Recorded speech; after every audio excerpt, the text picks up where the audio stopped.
Omid Scobie, who co-authored the flattering but unauthorized biography of the Duke and Duchess of Sussex in 2020 titled Finding Freedom, branded as a bold statement Prince William's claim made in May last year that the Princess of Wales' interview with Panorama has no legitimacy given the means with which it was obtained and had established a false narrative.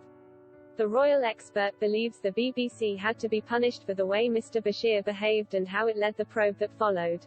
However, he described as puzzling the decision announced in July by the corporation's Director General Tim Davie to no longer allow the broadcast of the footage for public consumption. The Panorama interview, Mr. Scobie said, is one of the few first-person accounts of Princess Diana's life. Mr. Davie's move was likely welcomed by Prince William, who in a blistering statement dating back to May 20, 2021, following the release of the Dyson investigation into how Mr. Bashir scooped an exclusive program with the Princess of Wales, said the interview should never be aired again. Referring to this statement by the Duke, Mr. Scobie wrote in an op-ed for Yahoo News, "It's a bold statement, and one I don't agree with given that the majority of Diana's Panorama revelations were already in Andrew Morton's book years earlier." Meghan Markle accused of mocking the Queen in publicity stunt 40th birthday video. Meghan Markle was accused of mocking the Queen in a publicity stunt video to mark her 40th birthday. What did the Duchess do? Find out that our differences in opinion are exactly why it's important for the public to have access to such a historically important interview. Without being able to hear Diana's own words again, I fear we may be about to enter what could potentially lead to the slow rewriting of her life. After all, with stories of her suffering at the hands of the royal family and why she felt Charles was unfit to become the king, there are many aspects of this interview that the institution would love to be forgotten. The author said the media should be challenged if it carries out immoral or unethical practices. However, at the same time, freedom of speech should be granted to those suppressed or silenced by higher powers, Mr. Scobie said. The royal biographer went on to say the late princess strove for much of her life within the royal family to share her side of the story and has inspired millions by finding the courage to speak. He added, sadly now, her voice has been silenced once again. The author noted how Princess Diana penned, just weeks after her bombshell interview was aired, a letter to Mr. Bashir saying she had no regrets over appearing on Panorama. The message was dated December 22, 1995 and presented the princess monogram.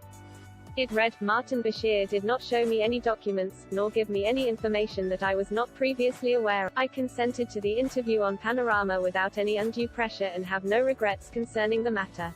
This note was written after Mr. Bashir was asked by BBC executives to provide evidence Diana had not been shown fake bank statements when he was trying to gain access to her.